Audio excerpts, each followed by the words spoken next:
I have a Murray riding mower with a Briggs & Stratton 12.5 horsepower, 28R7071120E1. I was mowing the lawn when all of a sudden the engine died, as if the ignition was turned off. I went to restart the engine, however, when I turn the key nothing happens. No click from the starter or any sound at all. It has a new battery which is fully charged. When I put a wrench across the solenoid the engine will crank, but not start. Please advise. Mike S. Hello, and thank you for choosing JustAnswer. I'll be helping you today and am committed to providing clear and concise answers to your question. Let's start by checking to see if there's a blown fuse. They are generally located either in front of the dash under the hood or in the wire loom near the battery, but if you do not see it, here's a surefire way to locate it. It can be physically located at a number of places in the harness, but it always located between the same two components. Start at the red, plus, battery post and follow the battery cable to the starter solenoid. On the same top post of the solenoid where the battery is hooked there is another smaller red wire. Follow this small red wire and it will lead you directly to the fuse. Let me know and we'll continue. Site guidelines require that I post all troubleshooting steps or partial answers as answers, but this may not be the final answer. Additional troubleshooting may be required. So please hold off on rating until we determine the exact problem. If this doesn't solve it, or if you need additional assistance in applying this answer to your specific situation, please use the reply to expert link so we can continue the discussion. I apologize. I forgot to mention in my question that I had checked the fuse with an ohm meter. Fuse is good. Digital meter reads 000 when the probes are across the fuse terminals. It is a 15 amp blade type located at the front of the engine. About where your knees would be if sitting in the seat. Then it sounds like we are losing battery voltage, perhaps due to a loose wire. What is the model number, please? I'd like to review a schematic while we troubleshoot. Model number of engine is 28R7071120E1, Briggs & Stratton 12.0 horsepower. The mower is Murray model is a select with 30 inches blade. The engine info doesn't tell us much, unfortunately. To get a schematic I need to know which Murray model it's mounted on. Murray model, 309,000 by 31A. I had left it uncovered in the rain about a week ago. Thinking water might be in the ignition switch, I sprayed WD-40 into the ignition, where you insert key, but that hasn't helped either. I am so very sorry.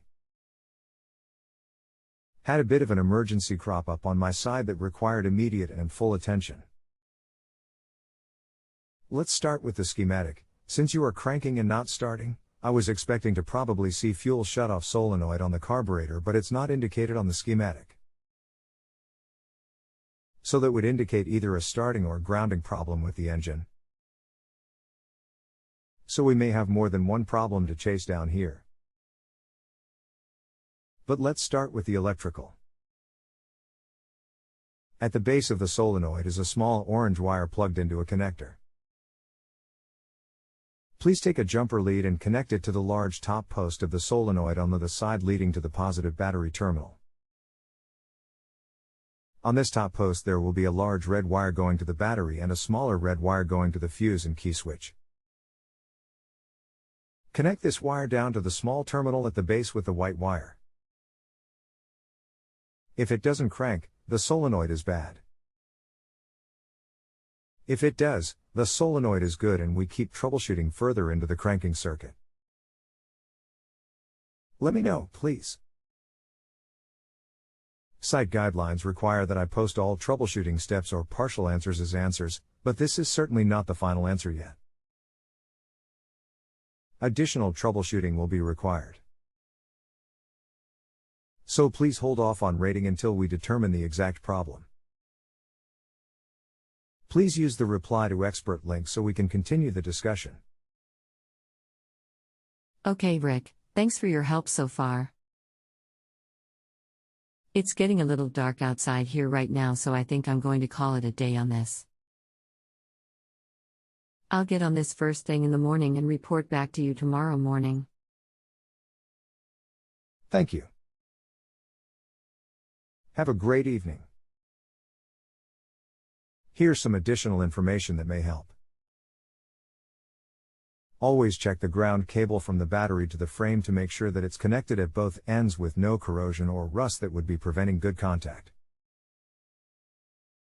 Is the wire itself in good shape? If you don't get a good ground, the entire circuit will fail since there's no return path. If using a voltmeter, you should get voltage out on the S terminal of the key switch in the start position. This will come into the clutch/brake switch and out the other side when the switch plunger is depressed.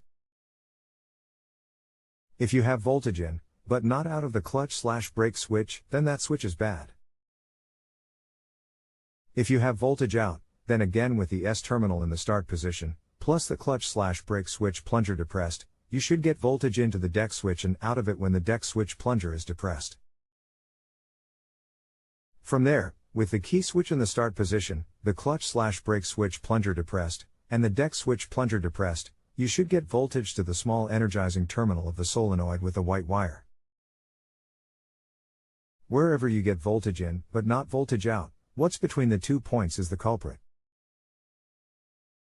Could be either a bad switch or a bad wire. That's why I check both ends of the wire, going in and going out. By the way, when checking the safety switches, also look for things such as coming off its mount, or for activation tabs that are bent. There are sometimes physical issues causing the failure, rather than electrical. Hopefully that explanation made sense. Some things are easier to show than to explain in words. Hi Rick, removed ignition switch and put an ohm meter across the different ignition switch positions. Ohm meter shows continuity in the run and crank and off positions, so the ignition switch is good. Put the switch back together, check the activation tabs on the brake/clutch, and that's all good. Tried cranking the engine, and now the engine cranks but engine still won't start. Next, remove spark plug wire from the spark plug. Put ohm meter between spark plug wire and engine ground and I read 4.72 ohms resistance. Next, inserted Phillips screwdriver into the boot of the spark plug wire and held screwdriver shaft about 1/8 of an inch away from engine ground and cranked engine no spark. For the heck of it, I installed a new spark plug, but engine still won't start. Conclusion: either the ignition coil or an ignition wire needs replacing. Since I've located the possible source of my trouble, let's conclude our discussion on this matter. BTW, without that electrical schematic you sent me, I probably wouldn't have been able to test the ignition switch. Thanks for all your help in this matter. Best regards, Mike. Glad to hear you're making progress. Since you've already tried a new plug, the next steps are to remove the engine shroud, then follow the spark plug wire to the ignition module. Disconnect the small ground wire plugged into the terminal at the base of the coil to make sure it's not a kill switch or short to ground wire problem. While you're there, dangle a screwdriver from your fingertips near the flywheel magnets. It should draw the screwdriver from about 1/2 inch away. Recheck the air gap between the coil and flywheel to verify it's 0.010 inches to 0.014 inches. A business card is usually close enough. Finally, take the coil off and clean the connection points where the coil and engine meet with a bit of sandpaper, both the coil and the engine. If these steps don't solve the problem, you have a bad ignition module that will need to be replaced. If the ground wire removed allows it to start, then you have either a shorted wire of a bad kill switch, usually the seat switch more often than not. Try removing the switch and isolating the wires from one another. Be sure and look inside the connector. Some of these wiring harnesses have a shorting connector with a couple of spring clips that come together when the switch is removed to prevent someone from just removing the switch and defeating the safety feature. If it has those, separate them with a piece of wood, plastic, or paper for testing. The switch works the opposite of most switches. You want to break contact to let it run rather than close the contacts, which will cause the ignition to ground out and prevent spark. If you have a home improvement or appliance question and want to chat with an expert now, visit JustAnswer.com/YTHI.